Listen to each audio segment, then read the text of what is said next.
Hey everybody, it's David from Red Wagon Dioramas. I know I haven't posted in a while, but I'm going to put this video up just because it's something I had in the works for a while from this summer.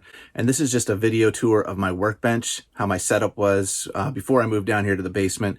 So this kind of gives you an idea of kind of what I had for a workspace with like paints and craft supplies and different tools and stuff I use for the dioramas and for some of the custom figures. I like seeing what other guys do for their setups, especially for, doing the crafting and that sort of thing. So I'm going to share this video today with that. And I do hope to do more YouTube here soon. I've got a ton of new figures here behind me that I've picked up. A bunch of the new Black Series figures have come in. Got some more of the jumbo figures behind me there. Even picked up that Holiday Scout Trooper, which I said I wasn't going to buy, but then I found the shipper at Walmart. So anyway, enjoy this video. I hope to be back in touch soon with some more regular posts. I've just had some medical issues in my family. I've been taking care of family right now. So that's it for now. And if I don't talk to you before then, Merry Christmas, Happy Holidays, guys. Enjoy the video. Thanks for watching. Bye. Hey everybody, it's David from Red Wagon Dioramas. Here's my workbench tour video. So I'm going to show you kind of what I have for setup for materials and supplies and everything. This is both a combination of a workbench to do crafts and projects on, as well as sometimes I'll film the reviews if I unbox something or do a figure review here. This is like after I've cleaned up and it's still messy. It's an interesting hobby because you could be working on any kind of different thing. There's so many different things you could be working on, and it could be painting, it could be sculpting, it could be soldering wires for lights, it could be sewing cloth and for soft goods for a figure. Anyway, I'll go through this for a few minutes and just give you a sense of what I have. I bought one of these articulated arms for holding my phone, and all it has is it has a spring-loaded clamp here for the cell phone. And I recommend something like this because if you want to film, I can hang the phone here and film what I'm doing down here with my hands, or I can take it over to the side and do an angle from the side. Anyway, it just clamps on the shelf, and sometimes I'll clamp it down on the table, but usually I leave it up here. It's been a really helpful piece for me as far as recording and documenting the work. If you're just doing customizing dioramas and custom figures and you're not trying to film yourself or record yourself, it's a lot easier. Once I started YouTube, that was a whole nother level of trying to document and record everything that I was doing, which adds a whole nother layer to the process and requires a whole bunch more stuff. So most people aren't YouTubing it, but you're probably taking pictures or just sharing videos as you go. So you might find something like this helpful. And I think this was on Amazon for around 20 bucks or so. Down here, if you zoom in, this is kind of my paints and some other things. Most of the paints that I've used for customs and dioramas have mostly been the Vallejo paints like these.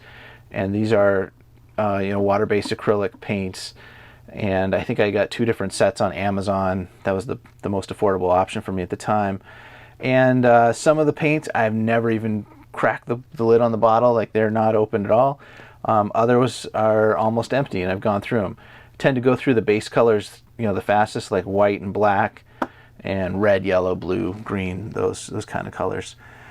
Over here on the right, I have some airbrush paints that are already pre-mixed and watered down for the airbrush, which I think I've only used one of them because I just haven't had a setup for my airbrush.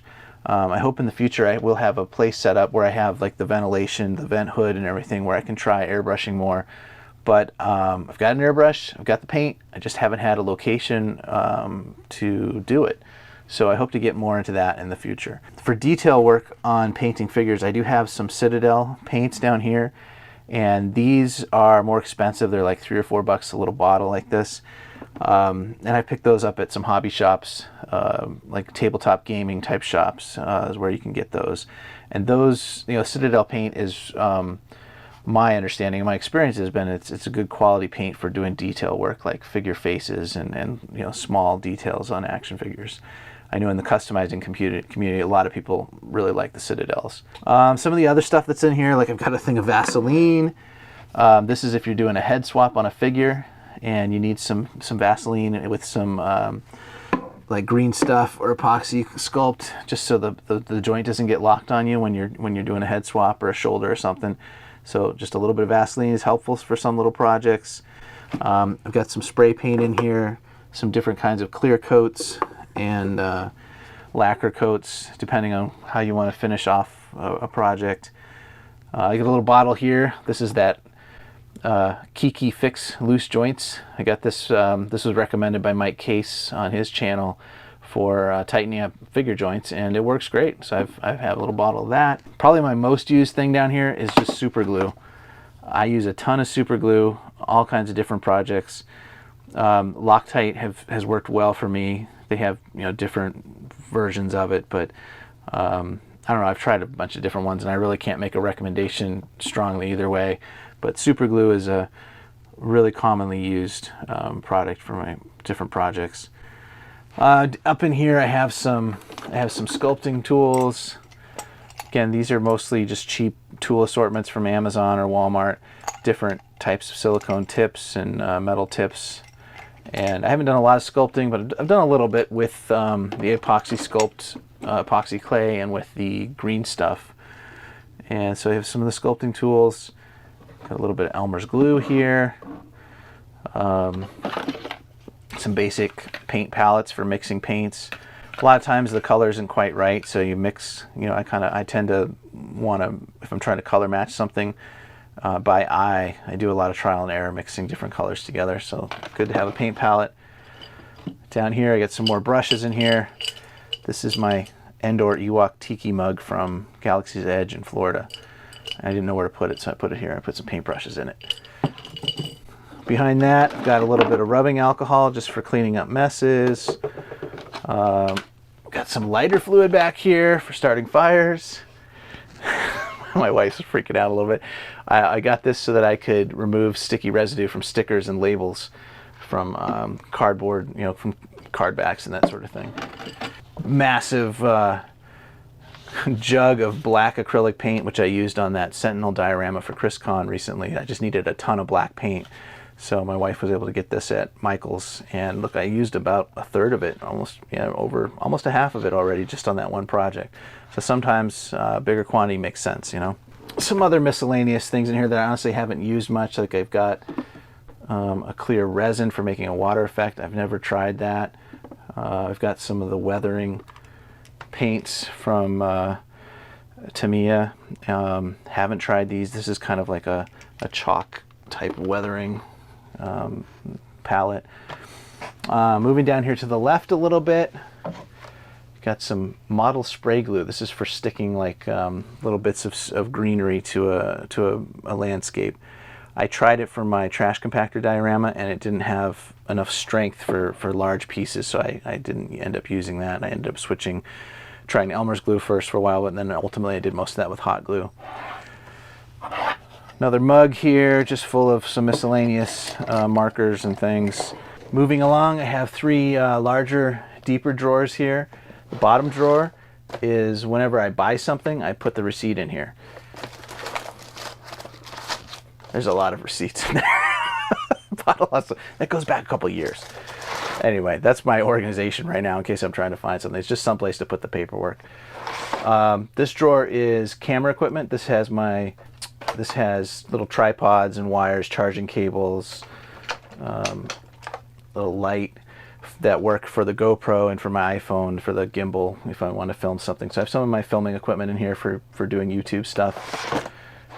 Up here I have the wire cutter, the hot wire cutter I use for cutting all the styrofoam for doing dioramas. It's a simple, you know, plug-in piece. This tool I probably use more than most. I mean, I've used this all the time. The wire does tend to get fragile and break, so you have to replace that every once in a while. But this has been a great tool, and I think this was about 35 bucks or so on Amazon. I also have some just miscellaneous, I think you even call it odds and ends, polystyrene plastic pieces. So just, you know, buying a bag of this, different sheets of plastic at different thicknesses. Guys, this is mainly used by model builders for scratch building things, but I've used it on some of the dioramas when I need a clean sheet of plastic that I need to bend or curve. Depends on what thickness I need. It's come in handy to get a kind of a miscellaneous pack like this. Got some stickers here. Custom 112 Galaxy, the Facebook group that you guys hear me talk about all the time, back when it was only 112. and had that. That's a great shop in Salem, Massachusetts. They have a bunch of vintage toys. Great place. Moving over, I've got a 3D printed moisture vaporator, what is it? Harvester, moisture harvester, whatever. 3D printed for a diorama that I plan to do for Tatooine. This was done by Dagobah Customs. I think I got it from him like 2 years ago, and I only primed it. I haven't painted it up yet.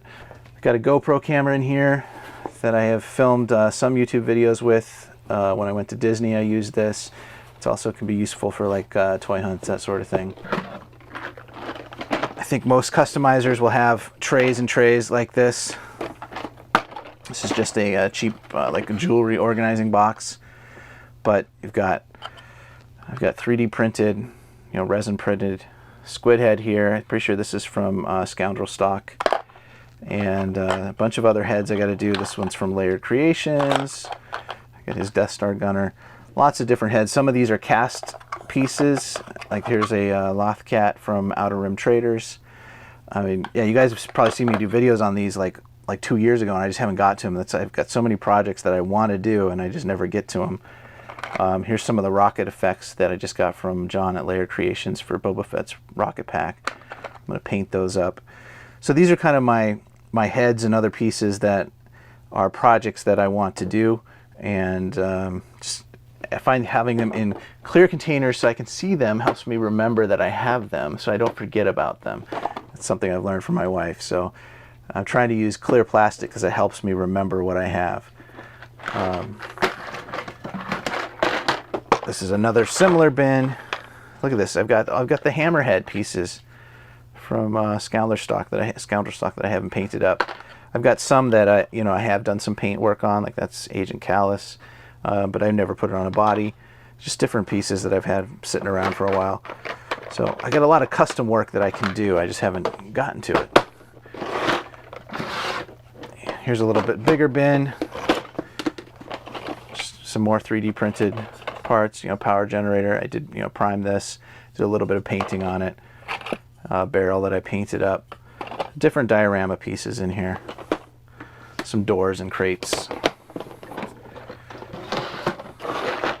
Over to my left, I was really into the Bandai model kits, the droid kits for a while, so I have a lot of those.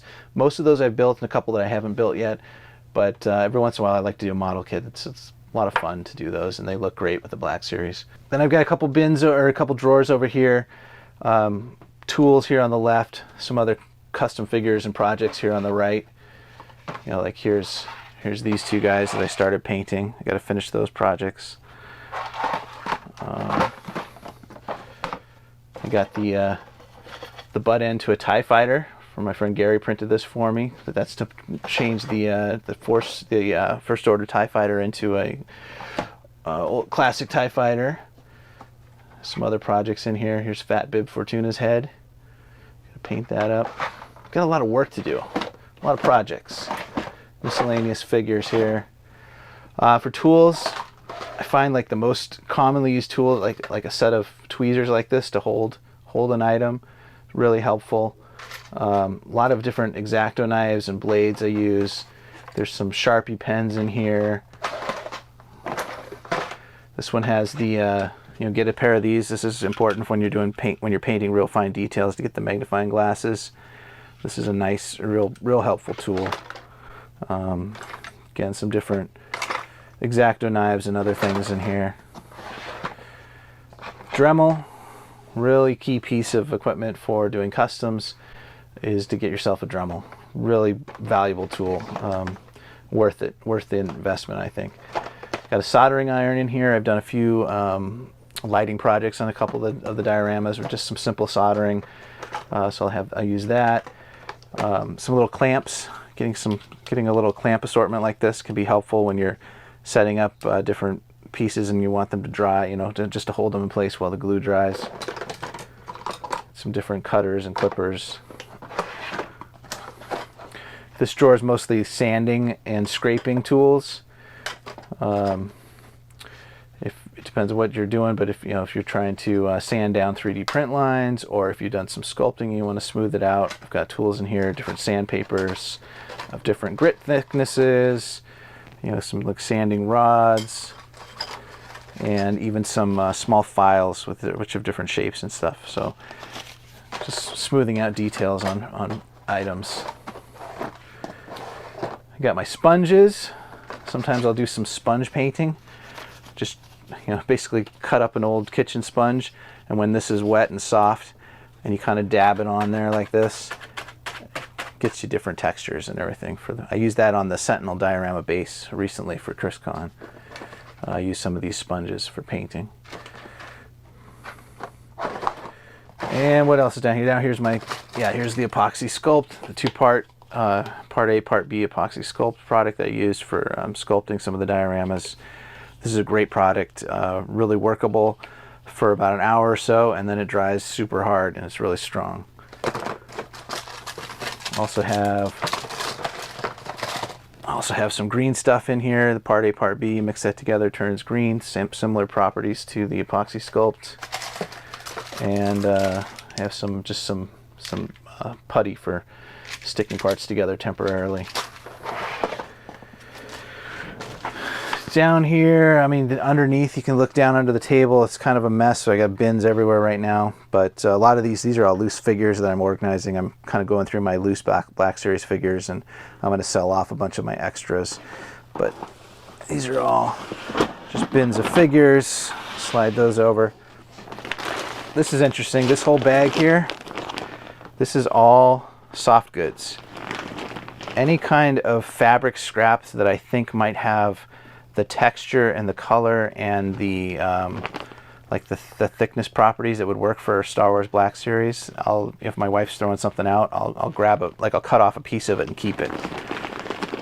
So this has gotten big over the years, but there's been a couple times we've found some fabric in here that worked for something, like Jar Jar Binks' robe, or Yoda's custom robe we did for the Dagobah diorama. So clothing, some scraps of clothing. This bin has fake snow, has some grass, some greenery. It's got some rocks and sand. So just different texture items in here for doing landscapes. Underneath, what's this? This is lights. Just different types of flickering candles, some IKEA lights. These little tea lights work good for little fire effects. So some of those are for projects I haven't done yet. So that's my airbrush. And more electronics. Yeah. LED lights, some wiring, an old lightsaber toy that I saved to use the LEDs from, old toy guitar. So miscellaneous stuff like this. Who knows if it'll find a use, but someday it might. So I keep it around. Can you see this big yellow bin under here? This is full of miscellaneous pieces of plastic, jar lids, bottle caps, packaging inserts, just random odds and ends and pieces that I will kind of dig through that if I'm looking to do a certain kind of dioramas. Like when I did the Bespin Escape diorama and I need to make that elevator out of a coffee can, or I needed some weird foam that I could curve and bend. Just miscellaneous odds and ends go down in there. And who finds those for you usually? My wife finds those for me and says, here, you might need this piece. From the recycling bin. That's right. Some grout down in here for my Tatooine diorama when I ever get to that. Some sanded grout there. Some more diorama pieces, some larger tools down here. More clamps, drill bits, some of the packaging from other, the airbrush and stuff. Got an ambulance down here that I wanted to do for Marvel Legends to turn it into a Brinks, what do you call this? Armored car for Spider-Man. And just miscellaneous other things. So that kind of gives you an idea of my workspace area, what I have here in front of me if I sit down to do a project. You can see that I have a vinyl mat here. It's all covered black paint. That was all from the trash compactor diorama that I worked on over the last couple of weeks before ChrisCon. These were all miscellaneous pieces of trash that I was going to use in the diorama. And photos. I find that photos from the films are very helpful for me in laying out and planning the diorama and finishing, the colors and the whole setting the scene. So often I'll have just print out some images from the movies. So that's what this is here from the trash compactor. Oh, another important tool over here to the right, obviously you need electricity, hair dryer. It's an old hair dryer from my wife. Works great for heating up some plastic, heating up a figure if you got to pop a head or loosen up some joints or something. So often I'll use the hair dryer. I usually keep it right here, easily accessible to plug it in. Oh, let's show them the craft cabinet. All right, and then right next to the desk here, we have our craft cabinet here too, which this was my wife had organized this previously, but I use it all the time. She's got a ton of stuff in here, so I'll just show you what's in here. This is an old TV armoire from Walmart. I think we've had it for years, but I've got a bunch of spray paints here. Lazy Susan works well in here just for storing. I've got some clear coats. I've got the primers, like I use this Corax White a lot, the Chaos Black. Got some of the gray spray paints I've used for the Imperial colors. I've got pieces of styrofoam in here, just miscellaneous pieces of cardboard, styrofoam, some twine. All these trays are organized and labeled, which is awesome, but I'll just read the labels for you guys. You got one: glitter, puffy paint, glitter glue, paper cutters, blades, scrapbook stuff, tiny beads, gems, sequins, popsicle sticks. Look at all those popsicle sticks. You got dowels, clothespins, beads, bottle caps and straws. It's amazing what you can do with some straws and bottle caps. Looks really cool. Different wires, electrical tape, floral wire, got hot glue. Another essential tool for me that I use all the time is the hot glue gun. Definitely get a hot glue gun if you want to get into this hobby. Hole punches, paper punches. Here's you got a snowflake punch. Where's the leaf? Here's the leaf. The leaf punch. So I use this to punch out the real leaves that I used in the Dagobah diorama. Pretty cool. Got pipe cleaners, all kinds of pipe cleaners. Foam. What's in foam? Oh yeah, flexible foam. Some of it has sticker adhesion on it. Some of it's you just glue them onto pieces.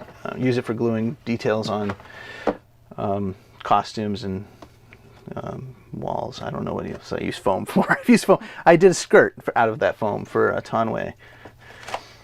Different stickers, miscellaneous crafting, feathers, calligraphy, sketching, Sculpey clay, and then more paints over here, more acrylic paints. Some of the bigger, I buy a lot of white. Usually buy larger containers of some of the basic colors. Brown I use a lot of, yellow and red mixing with the brown to do some of the desert colors. Some smaller acrylic paints down here, and Mod Podge. That's another product I use a lot of. It's really helpful. And we have some other paints on the other door over here. We've got some Sharpies, washable craft paint. This is for the kids, use these for some of the crafts. And down below we have also other miscellaneous items stored in here. But anyway, you get a sense of how many materials are involved. There's a lot of supplies, and you need storage for all that stuff. Anyway, I'm appreciative of this craft cabinet. It's very helpful to me in combination with everything else I have over at the desk. And that's basically my setup for my hobby. So I hope you guys enjoyed watching that. If you enjoyed the video, please hit the like button for me, and we'll see you on the next one. Thanks.